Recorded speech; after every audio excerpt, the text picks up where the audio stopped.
I had a very dear friend who was, well, actually he was a pretty well-known man, former Secretary of the Interior by the name of Stuart Udall, who to me was the greatest of our Secretaries of the Interior, and whose wife, Lee, was my last boss back in 1969. I've been unemployed for all these years. Congratulations. My turn. I feel pretty good about that, really. But at any rate, and in those days, she was the director of the Center for Arts of Indian America, and I was the music director of the Center for Arts of Indian America. And I discovered ethnomusicology, which is that's a great pursuit unto its own, too. I mean, life can take you in a whole bunch of directions. And what's cool is if it takes you in a whole bunch of directions all at the same time, so that you're not forced to focus until much later, at which point you focus and think, wow, now I can extrapolate with some sense of probability. I think that's important to think about. But at any rate, Stuart, who was a Secretary of the Interior when he and I met, we also became close friends, and over the years, he talked to me a lot about his sense of water in the American West. Stuart had been born in St. John's, Arizona in 1920. As Secretary of the Interior, he was also the mayordomo, or the major domo, of the lower Colorado River, because the water law in the Colorado River is so complex that it requires somebody of stature, in other words, the personage of the Secretary of the Interior, to be the water master. Unbelievably complex water law there. And that's something that Stuart and I talked about at great length, because in 2001, I guess it was, or 2002, I received a nice grant from both the National Endowment for the Humanities and also the Ford Foundation to produce a 6-part radio series called Moving Waters, the Colorado River in the West, which I had a lot of fun with. In other words, I traveled from the headwaters of the San Juan, the Colorado, and the Green, all the way down to the Delta, where one day, while I was down there, I hired a canoe and started paddling around down in the Delta. And there was this one place where there was still a little bit of trickle of water from the watershed of the Colorado River that emptied into this very modest amount, only around 235,000 acre feet a year. But it was enough to restore the ecosystem. And this is an ecosystem that unbelievably complex. The bird life, the fish life, all of that stuff was outstanding right where that little bit of water emptied back into it.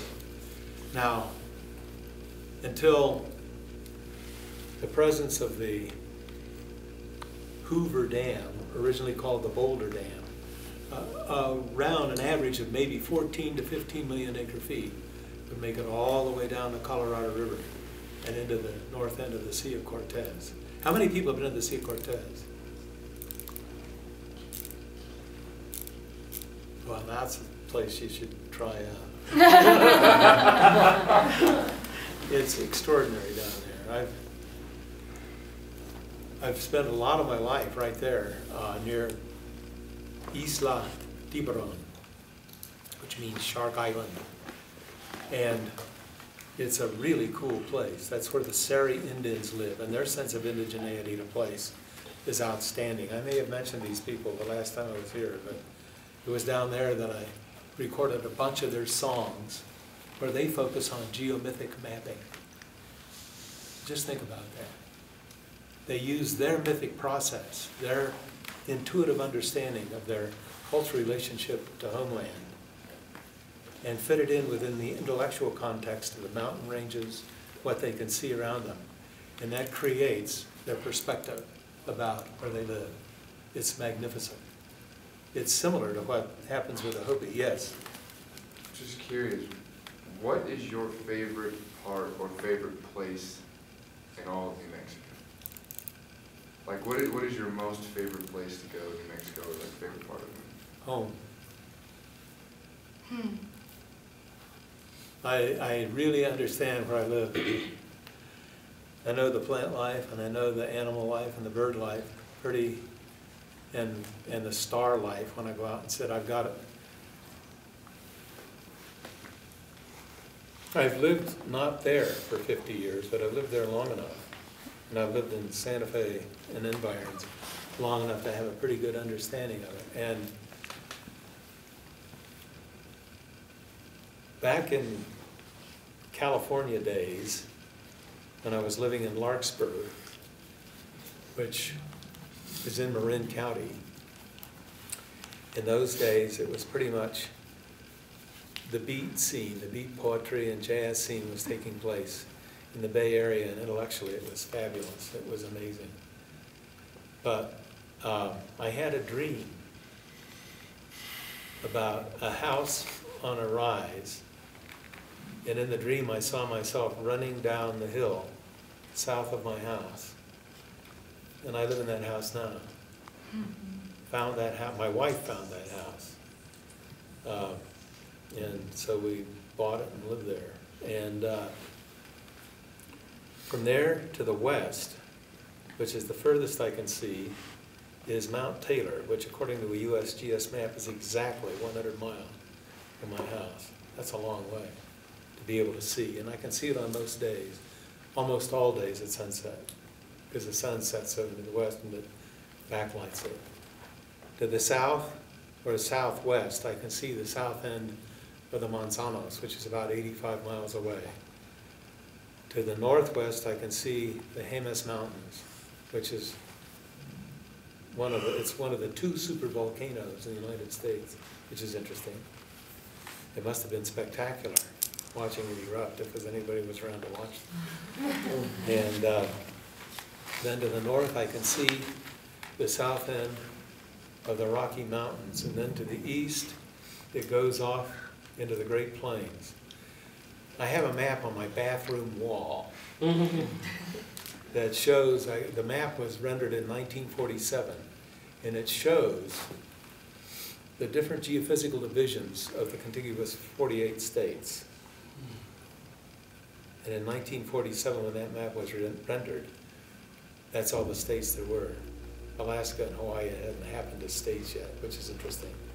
But where I live, literally exactly where I live, is where it's one of two places in the contiguous 48 states where three distinct geophysical divisions of the continent coincide. The other place is over in southern Illinois. But right where I live is where the Great Plains, the Rocky Mountains, and the Intermontane Plateaus division of this area coincide. The Intermontane Plateaus division itself has three provinces. The Basin and Range province, Sandia is in that.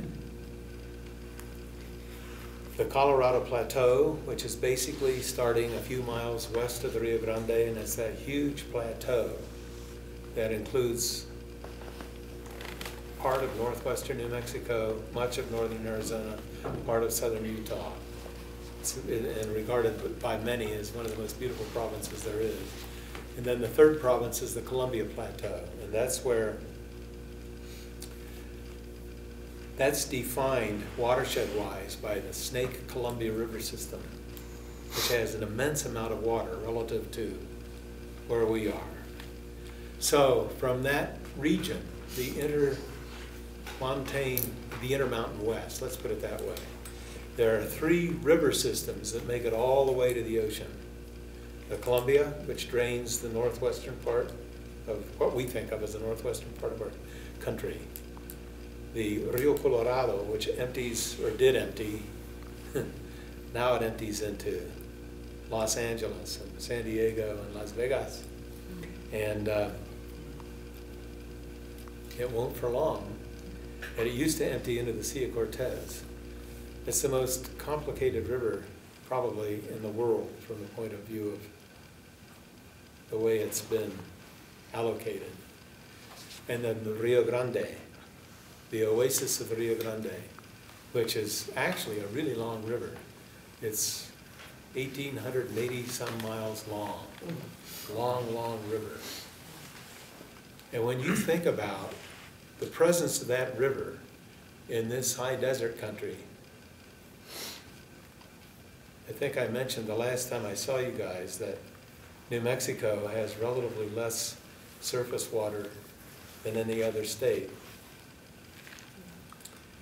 And it has less surface water than all but 2 states, West Virginia and Rhode Island. And we have 121,000 plus square miles of landscape in New Mexico.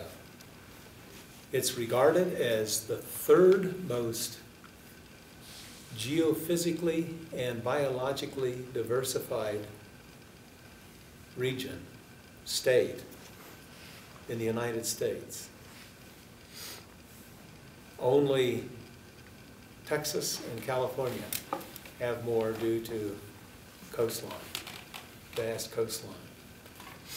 But I talked to a guy named Dave Hafner, who at one time was the director of science down at the Albuquerque Museum of Natural History, who told me that if you took a cookie counter the size of New Mexico and went around, you'd never find a place with more diversity. And the diversity is defined within the context of watersheds. There's another word that I think is so important, and that word is bioregion. Does anybody know that word, bioregion? It was ostensibly coined by a guy named Alan von Newkirk back in 1971, which is an amazing thought. The best definition of bioregion I've ever come across was from Gary Snyder back in July of 1985 when I was out visiting Gary, and he talked about bioregional thinking. And that, boy, I wish I had it right off the top of my head. I can't recite it. But it's getting to know not just the biological information of a region or the geophysical information of the region, but the spiritual implications of all of this stuff. In Jungian terms, it would be, what is the archetypal significance of a coyote or a pinyon jay